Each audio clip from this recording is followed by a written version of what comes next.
My name is Celine.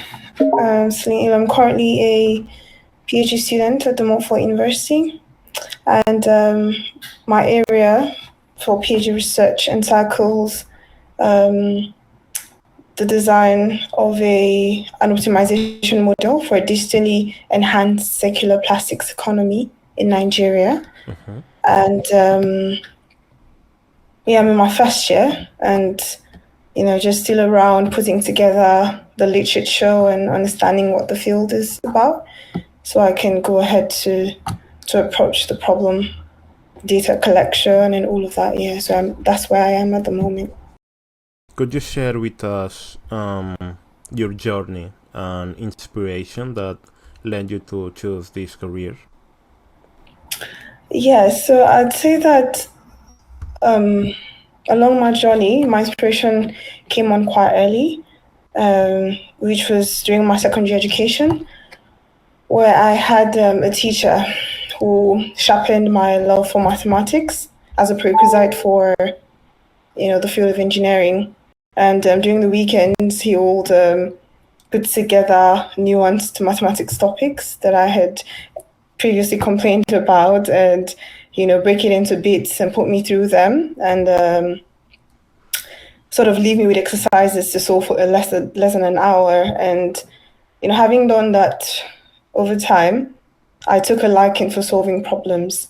And even though at the time, progressing towards my tertiary education, I wanted to do marine engineering for my undergraduate degree, but I ended up studying physics and solar energy, which I am happy I did as well, because I got to meet amazing people who found my flair for renewable energy technologies and the field of engineering in general.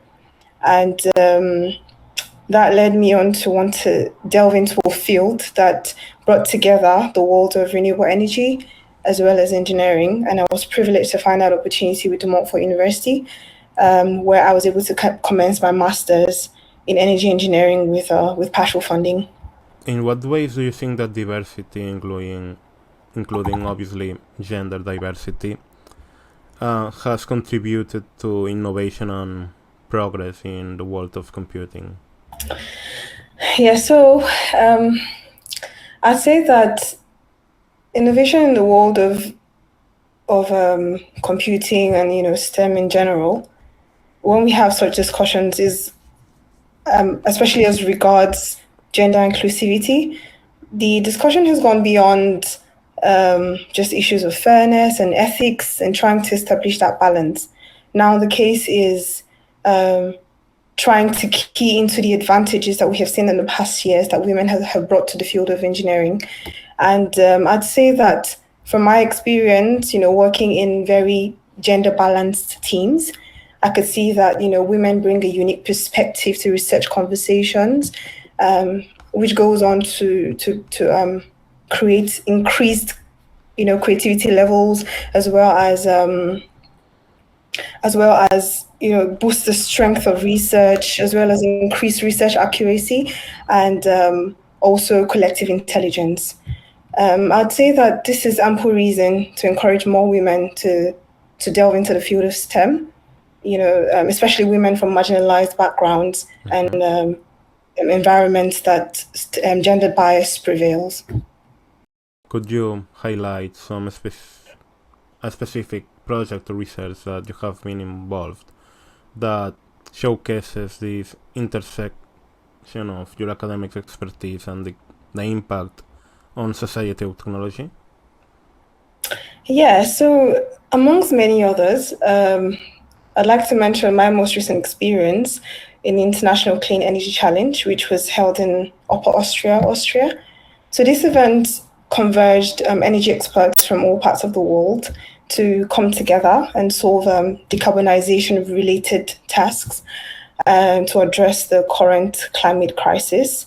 And my team was saddled with the responsibility of designing an energy community for a small town known as Altamira, situated in the northern region of Madrid, Spain. And it was such an insightful experience, because I was able to liaise with people who have worked in the field, who have hands-on experience, who are really clear, on what the issues are and ways to approach them.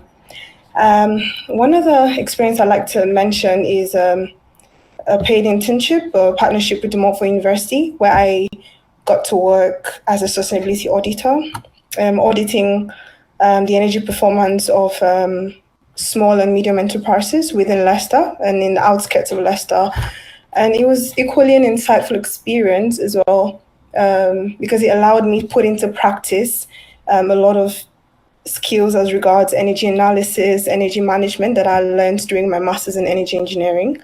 It also allowed me the opportunity to enlighten these business owners on ways in which they could cut down their energy expenditure and contribute to the global movement of mitigating the effects of climate change. You already mentioned something along these lines, but could you mention who were your role models or mentors and what influences they had in your life? Yeah, so my first academic mentor, I got acquainted with him during my undergraduate degree in the Department of Physics and Solar Energy, and he was a lecturer at the time, who later, became the head of the department. And while he lectured us, I noticed that he was a very accommodating person. He was down to earth. He was quite learned and passionate about the field of renewable energy. And I, knowing my person and knowing the environment or the atmosphere I needed to thrive as a person in such a male-dominated field, I knew and I saw an alignment there, and I knew he was going to, make a great match for that, to be a mentor to me. And I would say that was an amazing decision I made, because further on, whenever I was at crossroads, whenever I felt inadequate, whenever I, was struggling with the appropriate line of action to take as regards my career, he was always there. He was happy to help. He was happy to resell to me my ambitions, my dreams, my innate strengths and capabilities, and just to push me on and encourage me that I could do whatever I set my mind to do. In the place of a role model, I would definitely mention my mom, because she set this precedent for excellence at an early stage in my life, as well as she's been an amazing support system. Everything I mentioned that I look to do, I look to get into, she's happy to support, happy to help, happy to render, true encouragement. And upon commencement of my master's degree with the Montfort University, I was privileged to get acquainted with two other mentors, which was my master's dissertation supervisor, as well as my current PhD supervisor. They have both been of great influence and, mentorship to me through my career, down the years. Women have been overlooked, their contributions in the STEM fields through history. Can you share a story or example of a female figure in the history of computing that you believe that deserves more recognition? Yes, so in my opinion, I would definitely mention Katherine Johnson, who was a renowned mathematician who served with NASA for several years and made significant contributions in the field of orbital mechanics. And upon seeing the movie Hidden Figures, I sat for a moment and pondered, wondering why throughout my tertiary and, secondary education, I have heard so many names, but I've never heard of her. And even though over the years I learned that she was served her flowers and, given due recognition for her significant contribution to the aerospace industry, I still believe that she should have been granted greater recognition even at an earlier stage in her career. Ada's Lovelace Days celebrates the achievement of women in the STEM fields. What do you think that are the most crucial steps that we can take to encourage more women to pursue careers in the computing and related disciplines? So I feel this takes us back to the essence of mentorship. This mentorship is certainly one one very active way to encourage women to participate more in the field of STEM.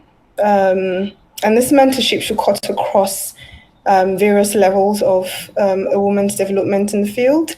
It should cut across the elementary, the tertiary, as well as, workplace settings. And, the knowing that there is someone around you who is willing to be drawn from, who has climbed up the ladder, the professional academic ladder in your field, and is willing to share their own experiences, especially of the same gender. This grants this feeling of comfort and provides true empowerment for women who look to progress in the field of STEM. So, the tech industry is evolving rapidly. How do you stay current with the latest advances and trends, and also how do you incorporate them into your teaching and research? So to stay on top of trends in the field of STEM, I try really hard to actively plant myself within a network of professionals in my field, so researchers, scientific researchers who are in fields relevant to mine as well, engineering, all parts of STEM. Also, I try to constantly subscribe to recent journals, newsletters. I try to listen to relevant podcasts during my free time or while I multitask and do all the less mentally intensive tasks. And lastly, I'd say I try to key into convenient opportunities to attend academic conferences where I can meet people that do what I do, where I can meet people who are in my own field of research or neighboring fields that I could learn from and, get one or two tips from, information and all of that. Mm-hmm. So, going back to the previous question, from your perspective, what strategies can academic institutions and workplaces implement to foster a more inclusive and equitable environment? So for academic institutions and organizations, I think one significant way that they could promote gender inclusivity is to try to create environments where youth could come together, or people could come together and have very honest and open conversations about the issues associated with gender bias. This would allow people to interrogate their own background-infused beliefs, their long-held stereotypes about genders, and try to be more accommodating about what people have to go through as a result of the effects of gender bias. And this also leads generally to greater productivity in organizations. So I'd say that creating that environment, that safe space, is one way that organizations could go about approaching the issue of gender bias. I see. So my last question is a more general question. Do you have any advice for women starting out their studies or careers in computing? Yes. So for people who are starting, women in this case, who are looking to delve into the field of STEM, I'd say one more significant way to ensure that their journey goes smoothly is to, at the start, try to intentionally plant themselves within a close-knit network of other professionals or other people, academics, in the field of STEM, who both men and women. This will allow them to identify prospective hindrances that they may face along their journeys. And by identifying these hindrances, they're able to create like a coping mechanism through which they could approach these problems as they arise through their journey. And this would also allow them to break the boulder as it rolls onto them to deal with the issues effectively and efficiently. Also, this would expose them to meaningful and lucrative opportunities that exist in the field of STEM, serving as a reward mechanism to gear them on to consistently invest their time and their effort in getting to the finish line and climbing up the ladder.